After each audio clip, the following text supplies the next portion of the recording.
entender um pouco melhor sobre isso, eu vou convidar agora o Rodrigo Medina, que é chefe do Departamento de Relações Internacionais da Universidade Federal de São Paulo. Rodrigo, muito boa tarde. Antes de mais nada, Rodrigo, já me escuta, pessoal? Oi, Rodrigo. Sim, escuto. Muito boa tarde. Eu escuto bem. Antes de mais nada, estávamos falando aqui, eu e o Felipe, sobre a questão da população na rua, né? Quando vemos população na rua, a gente já sabe que são pessoas desagradadas com a forma de vida, com a sociedade, com a forma que elas estão vivendo.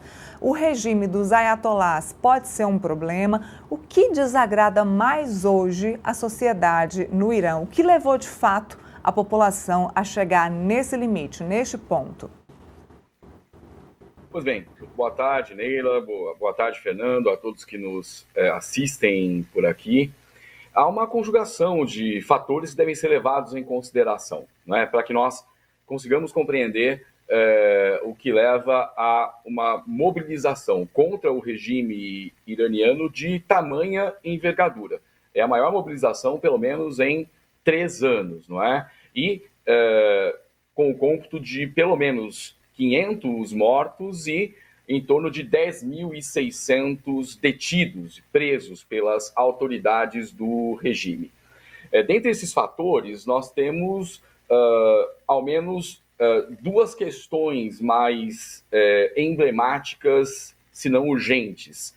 Uma gravíssima crise econômico-social, refiro-me a um processo inflacionário galopante, que culmina numa alta bastante considerável dos preços e menor poder aquisitivo da classe trabalhadora, menor poder de compra e, concomitante a isso, o regime de Ali Khamenei, o Ayatollah Ali Khamenei, há 35 anos no poder. Trata-se do mais longevo chefe de Estado de todo o Oriente Médio. E, cumulando as funções de presidente, para as quais ele foi eleito em 1981, as de líder religioso, desde 1989, com a morte do Ayatollah Khamenei. Portanto, o que dá ao Estado iraniano os contornos, efetivamente, de uma teocracia despótico-religiosa, bastante desconforme com os próprios princípios da Revolução Iraniana dos Ayatollahs de 1979. Bom, esse cômputo de contradições leva às manifestações e uma notável guerra de narrativas, porque o regime de Ali Khamenei alega estar havendo a atuação de agentes infiltrados norte-americanos, tanto para a promoção da desestabilização econômica do Irã. Bom, a ver, porque há precedentes na história da atuação de agentes com a incumbência de desestabilizar economicamente regimes a fim de fragilizá-los e oportunizar golpes militares, não é? Há inclusive uma publicação do ano de 2004 bastante interessante, que é do John Perkins, Confissões de um Assassino Econômico, onde ele relata todo o histórico da sua atuação nesse sentido junto à CIA.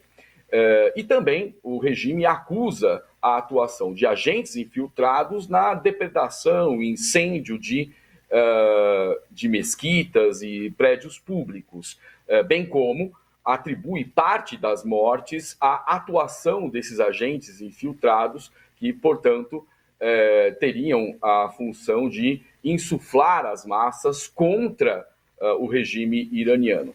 Até esse momento são narrativas, ao passo em que esse tensionamento crescente nas ruas vem oportunizando da parte dos Estados Unidos um discurso de intervenção, não é? Sinaliza Donald Trump uma reunião que estaria sendo chamada, inclusive a propósito do contato feito por autoridades iranianas com a Casa Branca, mas já fala abertamente em intervir na região com o apoio de Israel, porque também se antecipou Benjamin Netanyahu a prestar todo tipo de apoio em caso de uma ação norte-americana na região. Certo, mas não me parece que o Irã quer esse tipo de apoio, nem dos Estados Unidos, nem de Benjamin Netanyahu. Eles estão, sim, agora abertos a esse tipo de acordo ou de apoio, ou ainda estão aqui arredios, fechados ali no seu regime ayatolá, ou não, querem esse apoio dos demais países?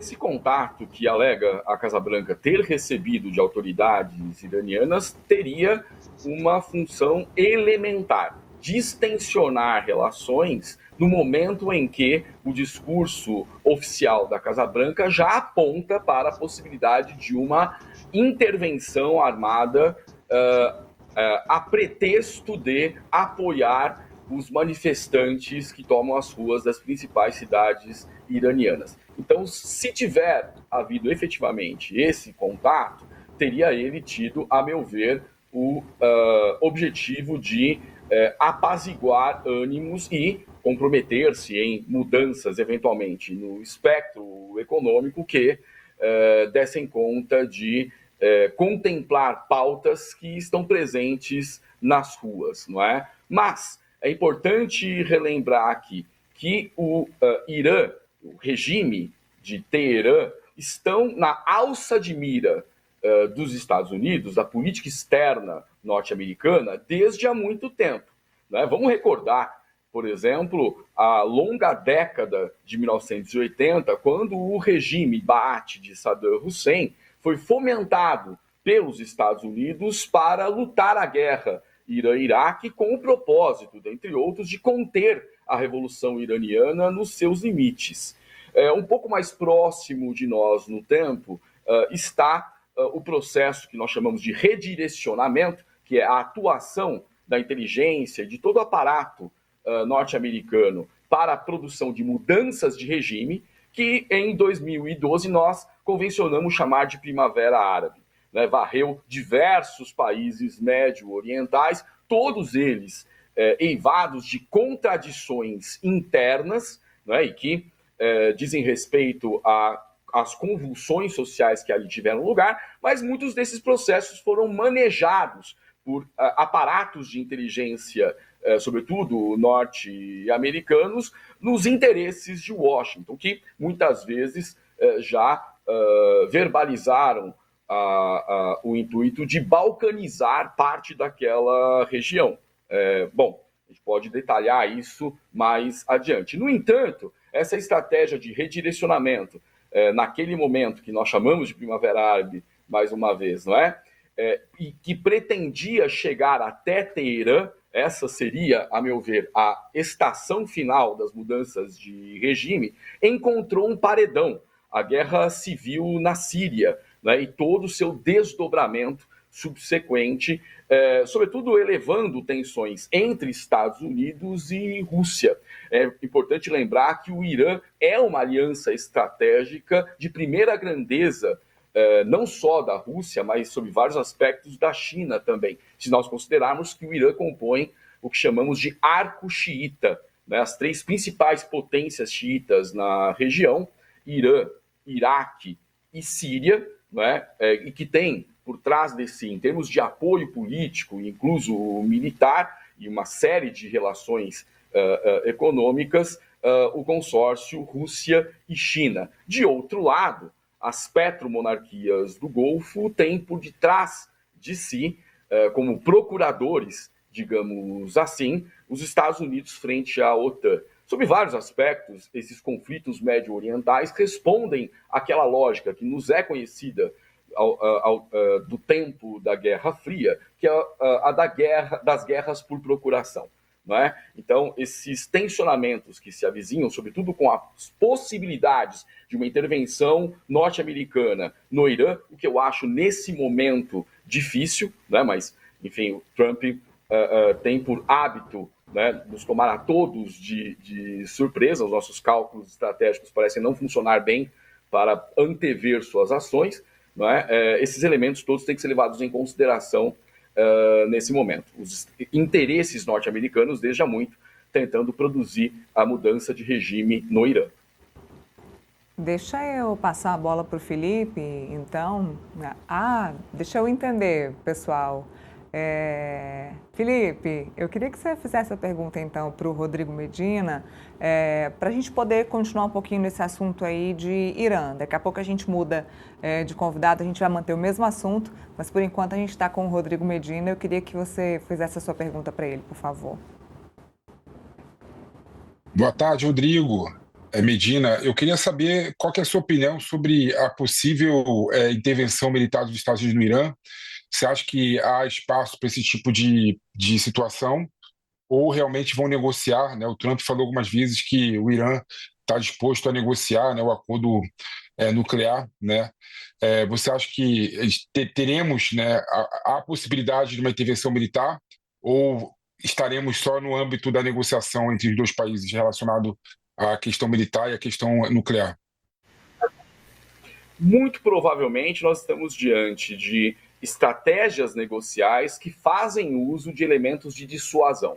Vamos lembrar o que disse o Marco Rubio logo após o que a inteligência norte-americana e o discurso oficial chamou de extração de Nicolás Maduro. Disse Marco Rubio, está recolocada a estratégia da dissuasão na política externa norte-americana, ou seja, antagonistas tenderão a aceitar os termos da política externa norte-americana, temendo uma intervenção armada, uma ação para deposição ou mudança de regime, e isso favoreceria, em termos negociais, os interesses norte-americanos. Então, é mais nesse sentido que a gente deve compreender a dureza desse discurso recente, né, de Donald Trump, mesmo porque internamente ao Irã, as elites não manifestam o desejo de apoiar